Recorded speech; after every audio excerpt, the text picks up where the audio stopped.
Well, for more on the latest innovation at the Auto Show, I'm joined by Jeremy Kaplan from Detroit. He's the editor-in-chief of Digital Trends. Thank you for joining us.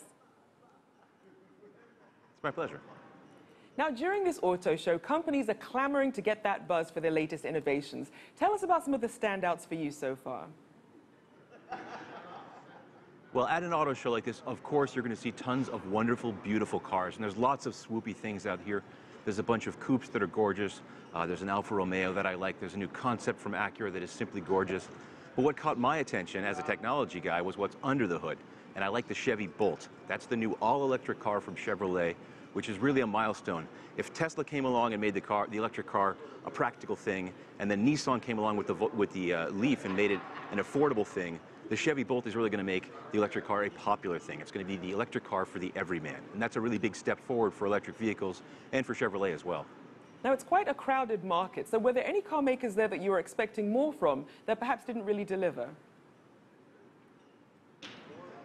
You know, to be honest, I was expecting more from the show in general. I just came back from CES, the Consumer Electronics Show. That was in Las Vegas last week. And there was an awful lot of car technology and cool car stuff going on there. That was a better car show, I think, than Detroit is. Detroit has some wonderful stuff on display, but we saw all sorts of neat innovations and all that technology you guys were just talking about. We saw all of that really highlighted at the Consumer Electronics Show. So CES may be perhaps stealing some of the thunder there. Now, one of the things that was also featured at CES were the driverless cars. How much traction are you seeing those getting at the Auto Show? You know, it's funny. Everyone loves to talk about self-driving driverless cars.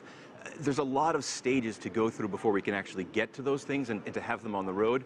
And if you think about it, if you're driving a normal car, you and I are driving normal cars, and some guy whizzes by us on a self-driving car, how do those vehicles interact? It's going to be a world of confusion for a long period of time before those things actually get in the road.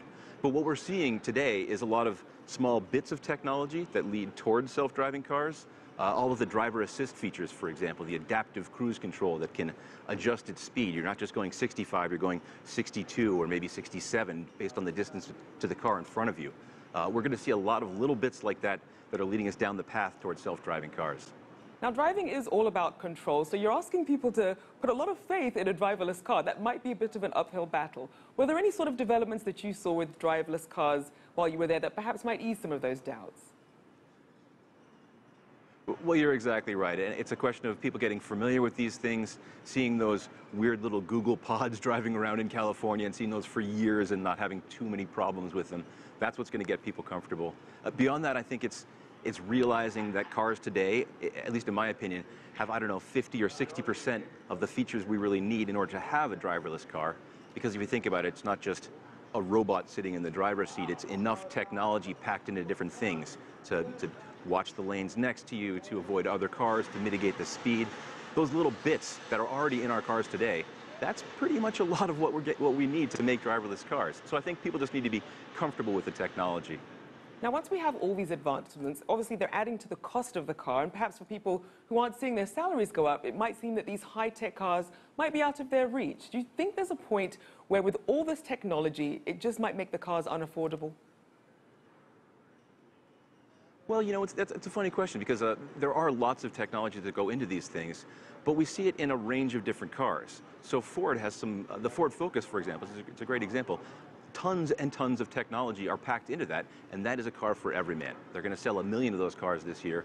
It's a very popular vehicle, and it has an awful lot of those really neat features. The driver assist functions, the backup cameras, the lane assist that will prevent you from crashing into some guy if you're not looking very carefully when you're turning to when you're switching lanes. So I think we are seeing this stuff roll out, and I don't think it's going to be necessarily just for those high-end cars like the Teslas. It's going to be for all sorts of different cars. It's just going to take some time to develop it. And Jeremy, lastly, you did mention the popularity of electric cars, and we're still not really seeing enough infrastructure in terms of the charging stations to make it easier than owning a gas car. So at the end of the day, do you really think that electric cars can really compete in the long run? Oh yeah, absolutely. And the Bolt is a great example because it has a 200-mile range. So most drives in cars are not of that duration. So when you have something that can survive like that, I think it's a good example of where we're going. But you're right, the infrastructure is a real challenge for these guys. We don't have the charging stations we need. maybe the roads are all going to transform in the future anyway when we get self-driving cars. If you think about it, speed limits become irrelevant because nothing's going to crash.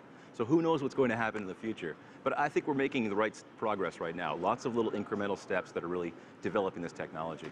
Well, definitely something we'll be keeping an eye on. Our thanks to Jeremy Kaplan, Editor-in-Chief of Digital Trends.